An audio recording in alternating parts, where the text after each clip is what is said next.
All right, I got to stop. Let us do Tickety Boo News.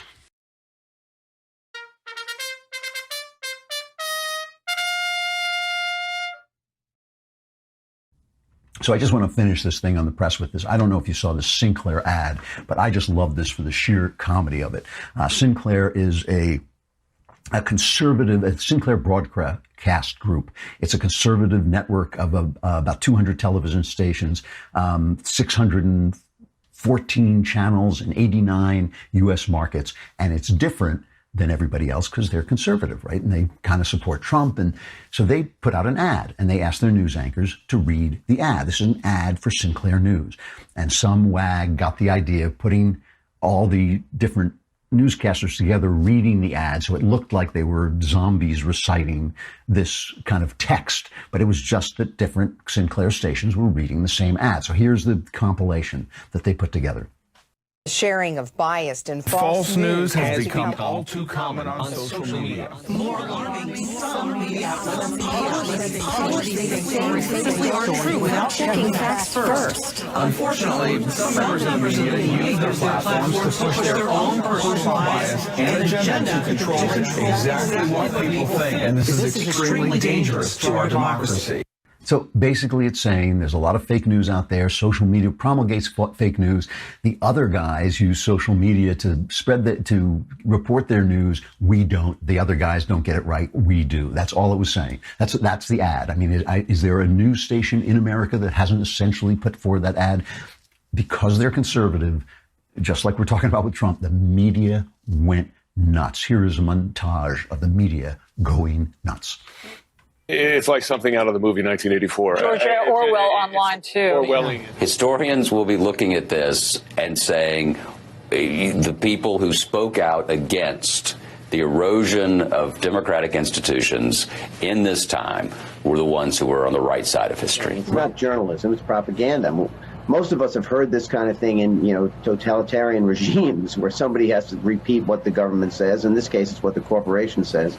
There has to be an understanding that this style propaganda has to stop. I spent a lot of time in China, which is a country that has an actual state media, and it rings very familiar.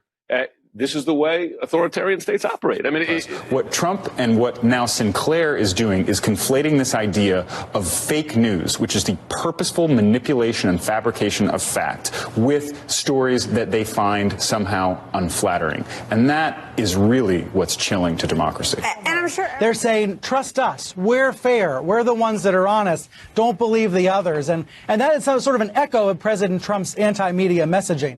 I would just like to say to all of, my fellow broadcasters that you are the biggest bunch of knuckleheads that has ever walked the planet. There are guys who paint the sides of barns for a living who would be better journalists than you are. And that is utterly absurd. First of all, they kept blaming Trump. Trump had nothing to do with it. It was a Sinclair media ad, Sinclair broadcasting ad. These guys are so dopey, so pretentious, so full of themselves that they can't even see what a bunch of dopes they really are. It is just amazing. The only thing about it is it makes life a lot funnier than it would be without them. So Sinclair Broadcasting did an ad. It was Orwellian. It was the end of the world. I hope that, for instance, CNN never does an ad about how their news is an apple, but everybody else is a banana, because that would just be, Orwellian. It would be Brave New World come again. I got to say thank you to the media today for just like being the funniest group of morons walking around in America.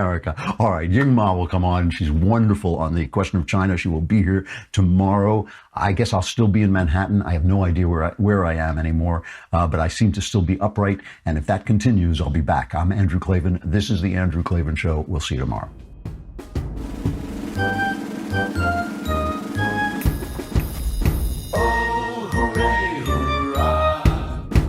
The Andrew Klavan Show is produced by Robert Sterling. Executive producer, Jeremy Boring. Senior producer, Jonathan Hay. Our supervising producer is Mathis Glover. Technical producer, Austin Stevens. Edited by Alex Zingaro. Audio is mixed by Mike Cormina. Hair and makeup is by Jesua Alvera, and their animations are by Cynthia Angulo and Jacob Jackson. The Andrew Klavan Show is a Daily Wire Forward Publishing production, copyright Forward Publishing 2018.